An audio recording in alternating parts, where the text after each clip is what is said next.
Здравейте хора! Вие сте с мистерите и загадките на Земята. Този епизод ще бъде за Сфинкса в Гиза, който е епизод номер 2 на египетските пирамиди, който го бях качил юли месец. Ако искате да получавате известия за моите качвания, се абонирайте за канала и ударете един лайк.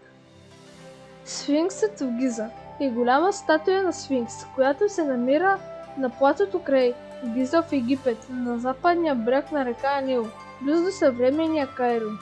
Сфинксът символизирал фараона на древен Египет като въплъщение на бога на слънцето, затова гледа на изток.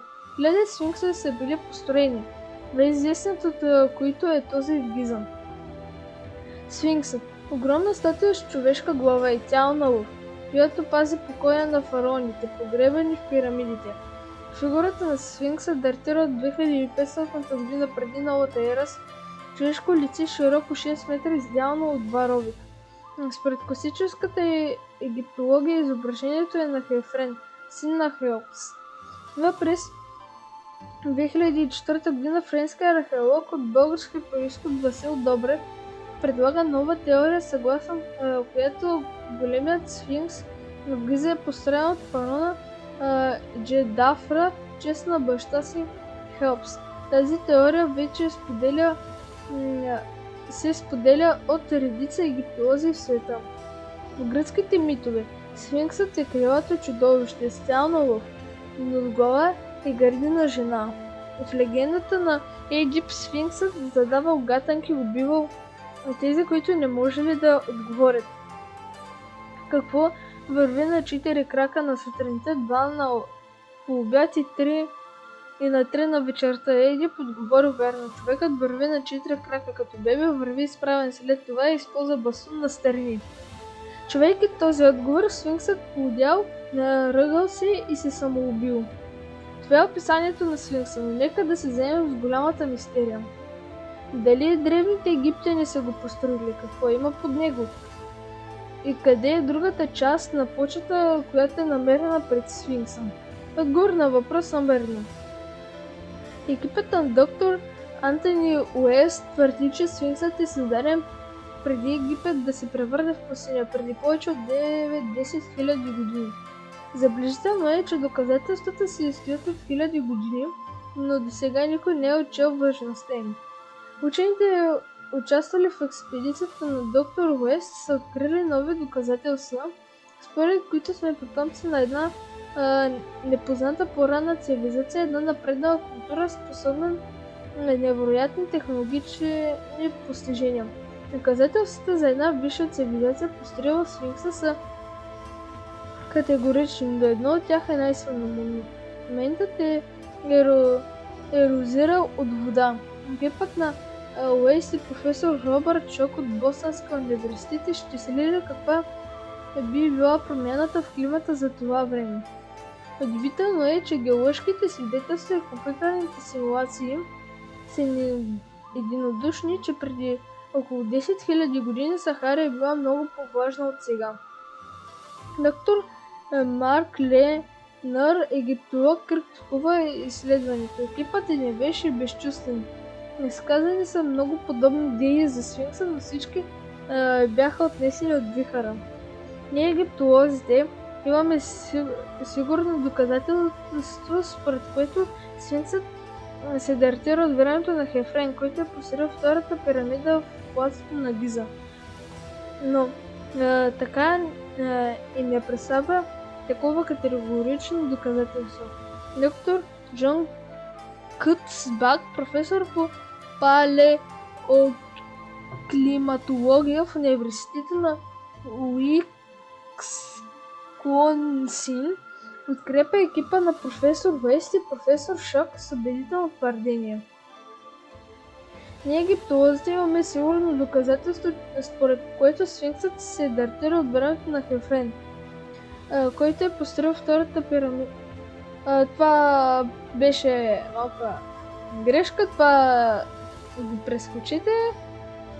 Обърках така малко текста. Много наблюдения в Северна Африка показват, че в миналото районът е бил покрит с езера. Сега това е пустиня, но преди 10 000 години там е имало езера. Геолозите са съгласни, че ерозията на Сфинкса е причинена от дъждовна вода в продължение на дълъг период. Един по-стар Сфинкс драстично ще ревизира възгледите ни за ранната човешка история. Дали сме наследници на едно много по-богато наследници на цивилизация, владееща технологии, които нито все още разбираме, нито можем да възпроизведем. Може би имало могъщи градове преди потопа. Някои смятат, че това са били атланти, но които и да са били те, Сфинксът е безболното доказателство за тяхното съществуване. Отговор на въпрос номер 2. Това, че има тунели, водещи към вътрешността на Сфинкса на платото Гиза в Египет, е отдавна известен и има снимки, които доказват съществуването им, но по някаква причина египтолозите укриват този факт и едва ли можете да намерите снимки, на които Сфинксът е заснет отгоре. Има 6 пасажа, водещи до статуята на Сфинкса. Един от тях е на гърба на Сфинкса, друг е на нивото на земята от северната страна на статуята, близо до бедрото. Третият тунел е известен само от снимка, направена през 1926 година. Той е разположен от северната страна, близо до средата, и е бил покрит с тухлена зидария по време на реставрационните работи. Четвъртият е под ухото на Сфинкса, петият е в центъра на главата му отгоре. Шестият проход се намира между лапите на Сфинкса. Пазачът на антики Захи Хавас лично се спуснал в тунела, водещ към вътрешните помещения на Сфинкса и разположен на гърба на скулптурата. В интервю той казва, че вертикален тунел е издълбан в изкуствено и води до дълбочина, където има камера, но няма по-нататъчно преминаване, пълна и с цимент. Пазачът вярва, че по време на възстановителните работи проходът е бил засипан с цимент. Става въпрос за доста тъмна история, но в същото време има информация, че Захари е хитър и той прониква много по-надалеч, където е намерил друга камера, в която в центъра на която, заобиколен от вода, стои древен саркофаг. Но пазителят на антики сега отрича всичко това. Проникването на Захи в страничния пасаж също потвърждава това под формата на снимки. Той сам казва, че проходът е направен изкуствено, а за спускане по наклонната стена в стените са направени прорези за краката. Сега видният пазител на антика казва, че няма нищо общо, че изобщо няма проходи. Всичко това били естествени пукнатини.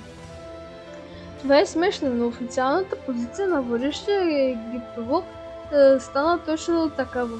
Не е видял нищо е нямал там. Защо да скрите съществуването на тунели и камери вътре в Сфинкса?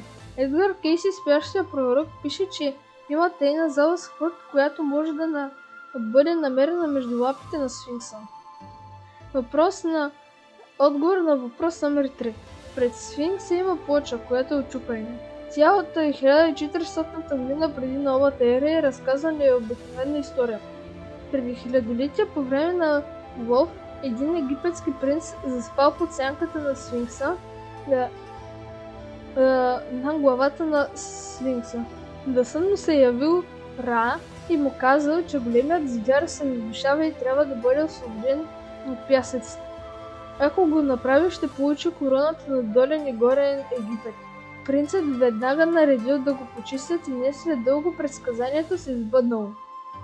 Днес го познаваме като фараон Тутмос IV. Това обаче тя е тема на раздор, защото един от редовете се вижда сръчката Хеф, но точно там плочата е отчупена. Затова някой смята, че е Хефрен. Малко по-нагоре има фраза, която гласи Хофу, Хеопс видя Сфинкса.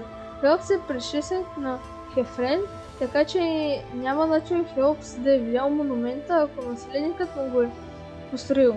Получава се един парадокс, който и до ден днешен няма решение. Вие бяхте с мистериите и загадките на Земята и ако е ви харесал, се абонирайте за канала и ударите един лайк.